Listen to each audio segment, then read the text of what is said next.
Welcome to me ఇంటి నేస్తం Lavanya. Upcoming రివ్యూలోకి వెళ్ళిపోదాం. అమర్ రణ్వీర్తో పర్సనల్గా మాట్లాడతాడు. కోల్కతాలో నాకు ఒక చిన్న హెల్ప్ కావాలి. నా దగ్గర ఒక వ్యక్తి యొక్క ఐడెంటిఫికేషన్ ఉంది. ఆ వ్యక్తి ఎక్కడి నుండి వచ్చారో తెలుసుకోవాలి. కాబట్టి నన్ను కోల్కతాలో ఉన్న ఎవరితో అయినా కనెక్ట్ చేస్తే నేను వాళ్ళతో మాట్లాడతాను అని చెప్తారనమాట అమర్. లేదు సార్, ఒకవేళ మీకేమీ ప్రాబ్లం లేకపోతే నాకు చెప్పండి, కోల్కతా అంతా నాకు తెలుసు, నేను ఖచ్చితంగా వెతుకుతాను అని చెప్పి ఇంకలా మాటిస్తాడనమాట. అక్కడికి రణ్వీర్, చూడు నువ్వు నీ భార్యను వెతుకుతున్నావు, నేను నిన్ను ఇబ్బంది పెట్టాలనుకోవట్లేదు రణ్వీర్, అయినా నేనే ఒకరోజు నీ దగ్గరికి వచ్చి నిన్ను కలిసి మాట్లాడతాను. ఇది ఇప్పుడప్పుడే చెప్పే సిచ్యువేషన్ కాదు, పరిస్థితి కూడా కాదు అని చెప్పి ఇంకా స్కిప్ చేసేస్తాడనమాట అమర్.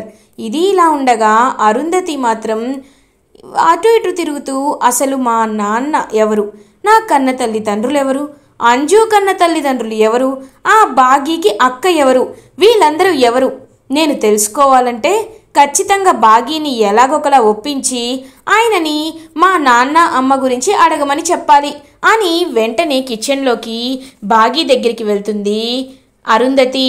వెళ్ళి, మీ ఆయన ఎందుకో మీ అక్క గురించి తెలిసిన నిజాలు దాచిపెడుతున్నారు అనిపిస్తుంది. మీ ఆరు అక్క వాళ్ళ అమ్మ నాన్న ఎవరో ఆయనకు తెలిసినా దాచిపెడుతున్నారేమో అని అంటుంది కావాలనే అరుంధతి. అవునక్క, మీకు అలా అనిపిస్తుంది కదా, నాకు కూడా అలాగే అనిపిస్తుంది. ఏంటో ఆయన అనాథ శరణాలయం నుండి వచ్చినప్పటి నుండి అదోలా ఉంటున్నారు. సరిగ్గా ఎవరితో మాట్లాడటం లేదు, ఒంటరిగా కూర్చుంటున్నారు, ఏవో ఫైల్స్ చూస్తున్నారు, ఏదో ఆలోచనలో ఉంటున్నారు. ఆయన్ని ఎక్కువ అడగడం ఇష్టం లేక, ఆయన్ని ఇబ్బంది పెట్టడం ఇష్టం లేక నేను ఏమీ అనటం లేదు అని అంటుందన్నమాట.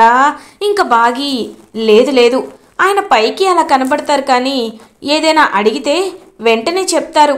కాబట్టి నువ్వు కూల్గా ఉన్నప్పుడు ఆయన్ని అడుగు, ఆయన ఖచ్చితంగా చెప్తారు అని అంటుంది బాగీతో అరుంధతి. అవునక్క, మీరు చెప్పింది నిజమే, ఆయన పైకి అలా కోపంగా కనబడతారు కానీ చాలా మంచివారు. నేను కూల్గా అడిగితే ఆయన సమాధానం చెప్పే అవకాశం ఉంటుంది. అవునక్క, మా హస్బెండ్ గురించి అంత పర్ఫెక్ట్గా మీరెలా చెప్తున్నారు అని అడుగుతుంది బాగి. ఒక్కసారిగా షాక్ అయిపోతుంది అరుంధతి. అంటే అది అని అంటుంది. చెప్పండి అక్క, అసలు మా ఆయన గురించి మీకు బాగా తెలిసినట్టు చెప్తున్నారేంటి అని అంటుంది బాగి. అంటే కొంతమందిని మోహన్ చూస్తేనే వాళ్ళు ఎలా మాట్లాడతారు, వాళ్ళు ఏం ఆలోచిస్తారు, ఇంట్రోవర్టా ఎక్స్ట్రోవర్టా, వాళ్ళు ఎలా ఉంటారనేది చెప్పేయచ్చు. అలా నేను కూడా మీ ఆయన గురించి గెస్ చేశాను. మా ఆయన కూడా ఇలాగే ముక్కు మీద కోపంలా కనబడతారు కానీ చాలా మంచివారు అని అంటుంది అరుంధతి. మీలాంటి వైఫ్ ఉంటే ఎవరైనా మంచివాళ్ళే అక్క, మీరు చాలా మంచివారు కదా. మీరు చెప్పినట్లే భోజనమైన తర్వాత ఆయన్ని నేను ఖచ్చితంగా అడుగుతానక్క అని చెప్పి ఇంకా చెప్తుంది బాగి అరుంధతితో. ఇది ఇలా ఉండగా రణ్వీర్ మాత్రం ఆలోచిస్తూ, నాకు ఆ దుర్గ ఎందుకు అంజు పదే పదే గుర్తొస్తుంది, ఆ పాపని చూస్తుంటే నాకు నా దుర్గను చూస్తున్నట్లు అనిపిస్తుంది. ఈ మనోహరి ఏమో నా పాప ఎక్కడుందో చెప్పనంటుంది, చెప్పాక దాన్ని చంపేద్దామంటే పాప ఎక్కడుందో తెలియదంటుంది, తెలిసినా చెప్పనంటుంది. ఇప్పుడు ఏం చేయాలి, నేను ఏం చేయాలి అని ఆలోచిస్తూ ఉంటారనమాట. అలా ఇంకా రణ్వీర్. ఇది ఇలా ఉండగా బాగి అందరికీ లంచ్ వడ్డిస్తూ ఉంటుంది. ఇంకా బాగి చేసిన రైస్ అండ్ కర్రీస్ అయితే తింటూ ఉంటాడనమాట అమర్. మిస్ అమ్మ, ఇవాళ కర్రీస్ అన్నీ చాలా బాగున్నాయి అని అంటారు అమర్ వాళ్ళ నాన్నగారు. థ్యాంక్ యూ మావయ్య అని అంటుంది. ఇంకా పిల్లలు కూడా, అవును మిస్ అమ్మ, నువ్వు చేసినవన్నీ చాలా బాగున్నాయి అని హ్యాపీగా తింటూ ఉంటారు. అమర్ వైపు చూస్తూ ఉంటుంది బాగి. ఏంటండి మీరు చెప్పరే అని అడుగుతుంది. చెప్పడానికి ఏముంటుంది, నువ్వు బాగా చేసావని అందరూ అన్నారు కదా అని అంటారు అమర్. రే అమర్, ఎంతమంది చెప్పినా భర్త మెచ్చుకుంటే భార్య చాలా సంతోషంగా ఫీల్ అవుతుంది, నీకు నచ్చాయా లేదా అని అడుగుతాడనమాట అమర్ వాళ్ళ డాడీ. చాలా బాగున్నాయి నాన్న అని సైలెంట్గా తింటూ ఉంటాడు అమర్. మీతో ఇదే ప్రాబ్లం, మనసు విప్పి మాట బయట పెట్టరు, నేనే తెలుసుకోవాలి అంటారు, అసలు ఎందుకు ఇలా చేయాలో ఏమీ అర్థం కావటం లేదు అని చెప్పి ఇంకా అలా ఆలోచిస్తూ ఉంటుంది బాగి. ఇది ఇలా ఉండగా నైట్ అవుతుంది. అమర్ తన రూమ్కి వచ్చి అలా ఇంకా డైరీ తీసి అండ్ ఆ పంచె కూడా తీసి ఆలోచిస్తూ ఉంటాడు. దేవుడా, అసలు ఈ లోకంలో ఎందుకు నాకే ఇన్ని బరువులు ఇచ్చావు? నేను ఆరుకి బాగీకి ఉన్న సంబంధాన్ని ఎలా బయట పెట్టాలి? బాగి ఆరు సొంత అక్క చెల్లెలని, మిస్ అమ్మ వాళ్ళ నాన్నే ఆరు వాళ్ళ నాన్న అని, ఈ విధి ఇంత వింతగా నాటకం ఆడుతుందని నేను తెలుసుకోకముందే ఎలా ఎలా దీన్ని బయట పెట్టాలి? ఇదంతా బాగి గమనిస్తూ ఉంటుంది. ఏవండి, మీతో కొంచెం మాట్లాడాలి అని అంటుంది బాగి. ఇదంతా కిటికీలోండి చూస్తూ ఉంటుందన్నమాట అరుంధతి. చెప్పు మిస్ అమ్మ అని అంటారు అమర్. ఏవండి, నేను ఒకటి అడుగుతాను, మీరు ఏమీ అనుకోరు కదా అని అంటుంది బాగి. చెప్పు, ఏమీ అనుకోను అని అంటారు అమర్. అది కాదండి, మీరు ఎంతలోనో బాధపడుతున్నారు. మీరు అనాథ శరణాలయం నుండి వచ్చినప్పటి నుండి చాలా అంటే చాలా ముబావుగా కనిపిస్తున్నారు. అదంతా కాకపోయినా మీరు ఏదో విషయంలో బాధపడుతున్నారు అనిపిస్తుంది. అంటే మీరు అప్పుడు చెప్పారు కదా, అక్క వాళ్ళ అమ్మా నాన్నల గురించి తెలుసుకోవాలి అనుకుంటున్నారని. ఆ విషయం ఏదైనా తెలిసిందా అని అడుగుతుంది బాగి. ఒక్కసారిగా అమర్ షాక్ అయిపోతాడు. ఇప్పుడెందుకు అలా అడుగుతున్నావు అని అడుగుతారు. అలా ఏం లేదండి, అంటే అక్క వాళ్ళ అమ్మా నాన్న ఎవరో తెలుసుకుంటే మా అమ్మ నాన్న కూడా ఎవరైనా మా అక్క కూడా ఎక్కడుందో తెలుసుకుందామని చిన్న ఆశ, అంతే అని అంటుంది పాపం బాగి. చూడు మిస్ అమ్మ, నేను చెప్పాల్సి వచ్చినప్పుడు అన్ని విషయాలు చెప్తాను. ఇప్పుడు నన్ను ఎవరు ఏమీ అడగద్దు, నన్ను ఇబ్బంది పెట్టద్దు ప్లీజ్ అని ఇంకక్కడి నుండి వెళ్ళిపోతాడనమాట అమర్. ఇంకా అమర్ ఫోన్ కూడా అక్కడే వదిలేసి వెళ్ళిపోతాడు అనుకోకుండా అమర్.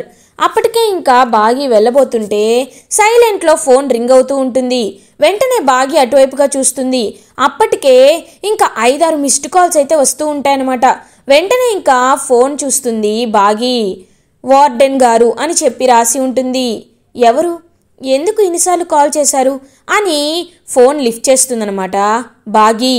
హలో సార్, మీతో ఒక ముఖ్యమైన విషయం మాట్లాడాలి. మీకు మాకు మాత్రమే తెలిసిన నిజాన్ని మీరు బయట పెట్టద్దు అంటున్నారు, కానీ కొన్ని కాంప్లికేషన్స్ ఇక్కడ ఎరేజ్ అవుతున్నాయి సార్. కాబట్టి రేపు మీరు త్వరగా అనాథాశ్రమానికి రావాలి అని చెప్పి ఇంకా ఫోన్ పెట్టేస్తుందన్నమాట వార్డెన్. ఏంటి, ఆయనకి వార్డెన్కి మాత్రమే తెలిసిన విషయాలా? ఏంటవి? అంటే మా అక్క గురించి వార్డెన్ ఏదైనా చెప్పాలనుకుంటుందా? అది నిజమా? వెంటనే నేను వెళ్ళి కనుక్కోవాలి అని చెప్పి ఇంకా అలా మార్నింగ్ గురించి వెయిట్ చేస్తూ ఉంటుందన్నమాట బాగి. ఇది ఇలా ఉండగా మార్నింగ్ అవుతుంది. ఇంకా బాగితో పాటు అరుంధతి కూడా అనాథ శరణాలయానికి వెళ్ళి దాక్కొని చూస్తూ ఉంటుంది. వార్డెన్ గారు అని పిలుస్తుంది బాగి. మేడం, మీరొచ్చారేంటి?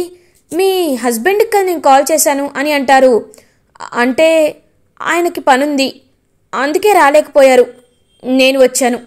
చూడండి, మీరు ఏం చెప్పాలనుకున్నా నాతో చెప్పండి అని అంటారనమాట. ఇంకా అలా బాగి అవునా కానీ అని ఇబ్బంది పడుతూ ఉంటారు వార్డెన్. మీరేమీ ఇబ్బంది పడద్దు, మీరు ఏదైనా నాతో మొహమాటం లేకుండా చెప్పచ్చు. ఎందుకంటే కొన్ని నిజాలు నాకు కూడా తెలియాలి వార్డెన్ గారు. ప్లీజ్, మిమ్మల్ని ఇంతలా నేను ఎప్పుడు రిక్వెస్ట్ చేయలేదు, ఇప్పుడు రిక్వెస్ట్ చేస్తున్నాను. నిజమేంటో నాకు చెప్పండి వార్డెన్ అని చెప్పి చాలా బ్రతిమలాడుతూ ఉంటుందన్నమాట పాపం బాగి. ఇంకా వార్డెన్ చెప్పక తప్పదు. చూడండి మేడం, ఆ రోజు సార్ వాళ్ళ వైఫ్కి సంబంధించిన బిలాంగింగ్స్ ఇచ్చేటప్పుడు ఒక ముఖ్యమైనది మర్చిపోయాను, అదే ఇది అని చెప్పి ఇంకా ఒక కడియం టైపుది చూపిస్తూ ఉంటారనమాట వార్డెన్. ఒక్కసారిగా షాక్ అయిపోతుంది బాగి. ఇది అని అంటారు. ఏమో తెలీదు, తనకి ఇది చేతికి వేసి ఉంది, అందుకే నేను ఇది భద్రంగా దాచాను. అప్పుడు ఇవ్వాలని మర్చిపోయాను, కానీ ఇప్పుడు ఇస్తున్నాను. అది కూడా కాదు మేడం, ఆవిడ కన్న తండ్రి ఎవరో కాదు, రామ్మూర్తి గారు అని అంటుంది వార్డెన్. ఒక్క ఒక్కసారిగా తన కన్న తండ్రి అరుంధతి వాళ్ళ కన్న తండ్రి రామ్మూర్తి అని తెలుసుకొని షాక్ అయిపోతుందనమాట బాగి. అరుంధతి కూడా దూరం నుండి చూస్తూ ఒక్కసారిగా షాక్ అయిపోతుంది. ఏంటి రామ్మూర్తి అని అంటుంది. అవును మేడం అని చెప్పి అలా ఇంకా కడియం ఇచ్చేసి వెళ్ళిపోతుందనమాట హాస్టల్ వార్డెన్. ఒక్కసారిగా బాగి షాక్ అయిపోతుంది, అరుంధతి కూడా షాక్ అయిపోతుంది. అంటే మిస్సమ్మ వాళ్ళ నాన్న మా నాన్న ఒకరేనా? అందుకేనా ఆయన్ని చూసినప్పుడు నాకు ఎంతో ప్రేమగా ఫీలింగ్ కలిగింది, ఆయన నాకు బాగా దగ్గర మనిషిలా అనిపించారు. అంటే మా నాన్న బాగి వాళ్ళ నాన్న ఒకరేనా? అంటే బాగి నా నిజంగా చెల్లెలా అని చెప్పి ఇంకా అలా ఆలోచిస్తూ చాలా ఒకవైపు ఆనందం ఒకవైపు బాధపడుతూ ఉంటుంది అరుంధతి. అరుంధతిని బాగి చూస్తుంది. బాగి ఏడుస్తూ ఇంకా అలా అరుంధతి దగ్గరికి వస్తుంది. ఏమైంది అని అడుగుతుంది. పాపం అరుంధతి, అక్క ఇన్నాళ్ళు ఎందుకు నేను పిల్లలతో ఇంత ప్రేమగా ఉంటున్నానా? నాకు వీళ్ళకి మధ్య సంబంధం ఏంటా అనుకున్నాను, కానీ ఇప్పుడు తెలిసిందక్క. ఆ అక్క ఆరో అక్క ఎవరో కాదు, నా సొంత అక్క. మా నాన్న వాళ్ళ నాన్న ఒకరే. కానీ ఇప్పుడు నేను ఆలోచిస్తున్న విషయం ఏంటంటే ఈ విషయాన్ని నాన్నతో ఎలా చెప్పాలో నాకు అస్సలు అర్థం కావట్లేదు. ఎందుకంటే అక్క ఇన్ని రోజులు ఎక్కడున్నా సంతోషంగా ఉందని మేమందరం అనుకున్నాం. కానీ ఇప్పుడు అక్క బ్రతికే లేదని తెలిస్తే నాన్న ఏమైపోతాడోనని బాధగా ఉందక్క, బాధగా ఉంది అని పాపం ఏడుస్తూ ఉంటుందన్నమాట. ఇంకా బాగి, ఏడవద్దు మిస్సమ్మ, ఏడవద్దు. నీ బాధను నేను తగ్గించలేకపోవచ్చు, కానీ ఒకటి మాత్రం గుర్తుపెట్టుకో, నువ్వు ఎప్పటికీ మీ అక్కకి దూరం అవ్వవు, ఎప్పటికీ నువ్వు మీ అక్క దగ్గరే ఉంటావు అని అంటుంది అరుంధతి. ఎలా అక్క, ఎలా? మా అక్క కనీసం ఎలా ఉంటుందో నాకు తెలీదు, తనతో ఏం మాట్లాడాలో కూడా తెలీదు. కానీ వీటన్నిట్లో నాకు ఒకే ఒక కోరిక మిగిలిపోయిందక్క. మా అక్క ఎలా ఉంటుందో చూడాలనిపిస్తుంది. అరుంధతి అక్క ఫోటోని నేను ఎప్పుడు చూడలేదు, వాళ్ళు నాకు చూపించలేదు. కానీ ఇప్పుడు కల్లారా ఒకసారి మా అక్కని చూసి తనతో తరివి తీరా ఒక్కసారి మాట్లాడాలనిపిస్తుంది. కానీ కుదరదు కదా అని పాపం ఏడుస్తూ ఉంటుందన్నమాట బాగి. నీ బాధని చూస్తుంటే నాకు ఓదార్చాలనిపిస్తుంది, కానీ నీకొక నిజం కూడా చెప్పాలనిపిస్తుంది అని అంటుంది అరుంధతి. ఏంటక్క, ఏంటది అని ఏడుస్తూ ఉంటుంది బాగి. నువ్వు అనుకుంటున్నట్టు నేను మనిషిని కాదు బాగి అని అంటుంది అరుంధతి. ఒక్కసారిగా మిస్సమ్మ షాక్ అయిపోతుంది. ఏంటక్క, ఏం మాట్లాడుతున్నారు మీరు అని అంటుంది. అవును బాగి, ఇన్నాళ్ళు నేను ఎందుకు నీకు మాత్రమే కనబడుతున్నానని చాలాసార్లు నన్ను నేను ప్రశ్నించుకున్నాను. కానీ మన మధ్య బంధం ఏంటో నీతో పాటు నాకు ఇవాళ తెలిసింది. కాబట్టి నేను చనిపోయాక కూడా ఆత్మగా నీకు కనిపిస్తున్నాను. నేను ఎవరో కాదు, మీ అక్క ఆరుని, ఆయన భార్య అరుంధతిని అని అంటారు. ఇంకా అలా అరుంధతి ఒక్కసారిగా షాక్ అయిపోతుందనమాట బాగి. ఏంటక్క మీరు ఇలాంటి సిచ్యువేషన్లో ఎవరైనా జోకులు వేస్తారా అని అంటుంది. జోక్ కాదు, నేను సీరియస్గా చెప్తున్నాను. ఇది కూడా నీకు ఎందుకు చెప్తున్నానో తెలుసా? నువ్వు నా పిల్లల్ని చాలా ప్రేమగా చూసుకుంటున్నావు. ఎందుకు చూసుకుంటున్నావు అని కూడా నేను ఎన్నోసార్లు అనుకున్నాను. కానీ మన మధ్య ఉన్న బంధం ఏంటో ఇప్పుడు నాకు అర్థమవుతుంది. మన నాన్న ఒకరే, మన ఆశయాలు కూడా ఒకటే. అందరూ బాగుండాలని కోరుకునే మనస్తత్వం నీది. అలాంటిది నువ్వు నా చెల్లిగా ఉన్నందుకు నేను చాలా సంతోషంగా ఫీల్ అవుతున్నాను. కానీ ఒకటి మాత్రం నిజం బాగి, నువ్వు పిల్లల్ని ఆయన్ని బాగా చూసుకోవాలి. ఆయన ఒక్కసారి ప్రేమించడం మొదలు పెడితే ప్రాణం పోయేంత వరకు ప్రేమిస్తూనే ఉంటారు. ఆయన మనసులో ఎప్పటికీ చోటుని ఇస్తూనే ఉంటారు. కాబట్టి ఆ చోటుని నువ్వు నిలబెట్టుకోవాలి. ఆయన మనసులో చోటుని నువ్వు సంపాదించుకోవాలి. నాకు ఇక్కడితో నా కోరికలు తీరిపోయాయి. నేను వెళ్ళిపోవాలనుకుంటున్నాను బాగి. నా ప్రశ్నలన్నిటికీ సమాధానం దొరికింది. కాబట్టి నేను ఇంకా ఇక్కడ ఉండడానికి వీల్లేదు అని ఏడుస్తూ ఉంటుంది అరుంధతి. అక్క అని చెయ్యి పట్టుకుంటుంది బాగి. ఇంకా చెయ్యి మాయమైపోతుంది, లైక్ అసలు ఉండదు. ఒక్కసారిగా షాక్ అయిపోతుంది బాగి.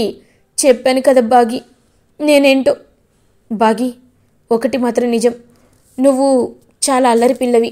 నీ మొహంపై చిరునవ్వు ఎప్పటికీ పోకూడదు. ఎప్పటికీ నీ మొహంపై చిరునవ్వు అలానే ఉండాలి. అందరూ జాగ్రత్త జాగ్రత్త అని చెప్పి ఇంకా అలా వెళ్ళిపోతూ ఉంటుందన్నమాట అరుంధతి. అక్క ఒక్క నిమిషం అక్క, ఇన్నాళ్ళు నా పక్కనే ఉన్నారు, నాకు తెలియకుండా నాతోనే మాట్లాడారు. ఇప్పుడు నేను తెలుసుకునేలోపు వెళ్ళిపోతున్నారా అక్క, వెళ్ళిపోతున్నారా అని చెప్పి అలా ఇంకా పాపం ఏడుస్తూ ఆకాశం వైపు చూస్తూ ఉంటుంది బాగి. అరుంధతి అలా వెళ్ళిపోతూ మళ్ళీ వెనక్కి వస్తుంది. బాలిక ఏంటి నువ్వు మళ్ళీ వెనకకు ఎందుకు పోవుచున్నావు అని అడుగుతారు. గుప్తా గారు, మీరు నా కోరికలలో ఒక్క కోరికని తీర్చలేదు కాబట్టి ఖచ్చితంగా నేను ఇక్కడ ఉండాలి అని అంటారు. ఏమి బాలిక ఇది, నీ తల్లిదండ్రులు ఎవరో తెలుసుకోవాలి అన్నావు, ఆ అమ్మాయి తల్లిదండ్రులు ఎవరో తెలుసుకోవాలి అన్నావు, రెండూ తెలుసుకున్నావు కదా, ఇంకేమిటి అని అంటారు. లేదు, నా అంజు గురించి నేను బాగీకి చెప్పాలి. మిస్సమ్మకి చెప్పి అంజు గురించి వాళ్ళ అమ్మా నాన్న గురించి నేను తెలుసుకోవాలనుకోవాలి. ఈ విషయాలు తెలిసేంత వరకు నేను రాలేను గుప్తా గారు, నన్ను క్షమించండి అని చెప్పి ఇంకా అలా వెళ్ళిపోతుందనమాట కిందకి అరుంధతి. బాగి పాపం కుప్పకూలి అదే ప్లేస్లో ఏడుస్తూ ఉంటుంది. అక్క అక్క అని చెప్పి ఏడుస్తూ ఉంటుంది. ఇంకా వెంటనే మిస్సమ్మ అనే పిలుపు వినపడుతుంది. ఒక్కసారిగా వెనక్కి తిరిగి చూసేసరికి అక్కడ అరుంధతి ఉంటుంది. అక్క మీరు అని కన్నీళ్ళు తుడుచుకుంటుంది. ఇంకొక ప్రశ్నకి సమాధానం కావాలి, అందుకే ఇక్కడ ఉన్నాను అని అంటుంది అరుంధతి. ఏంటక్క ఏంటది అని అంటారు. నీకు నేను కొన్ని నిజాలు చెప్పాలి మిస్సమ్మ. నువ్వు అనుకుంటున్నట్టు ఆయన నీ దగ్గర ఒక నిజం దాచిపెడుతున్నారు. అది ఏంటి అంటే, నిజం చెప్పాలి అంటే మా చిన్న కూతురు అంజు మా పాప కాదు. తను కోల్కతాలోని మదర్ తెరిసా ఆశ్రమం ముందు దొరికిన పాప. తను తీసుకువచ్చి మేము పెంచుకున్నాం. అందుకే తన వాళ్ళెవరు, తన అమ్మా నాన్న ఎవరనే విషయాలు తెలుసుకోవాలనే ఆయన ఇందాక వచ్చిన ఆయనతో మాట్లాడుతున్నాడు. ఆ విషయం నీకు నేను ఎందుకు చెప్తున్నాను అంటే, నువ్వు కూడా ఆయనకి తోడుగా నిలవాలి. అంజు ఆయనకి దూరం అయితే ఆయన ఒంటరైపోతారు, చాలా బాధపడతారు. ఇన్నాళ్ళు ఎంతో ప్రేమ పెట్టుకొని పెంచుకున్న కూతురు కదా, కాబట్టి నువ్వే ఆయన దగ్గరుండి చూసుకోవాలి అని అంటుంది అరుంధతి. ఒక్కసారిగా షాక్ అయిపోతుంది బాగి. అంటే ఇన్నాళ్ళు అంజు అనుకుంటున్నట్లు వీళ్ళ కూతురు కాదా, అంజు ఎవరి కూతురు అని చెప్పి ఆలోచిస్తూ ఉంటుంది బాగి. ఇలా ఎపిసోడ్ ఎండ్ అవుతుంది. ఫర్దర్ ఎపిసోడ్ రివ్యూస్ ముందుగా మీకు కావాలి అనుకుంటే మా ఛానల్ని సబ్స్క్రైబ్ చేసుకోండి. Thanks for watching.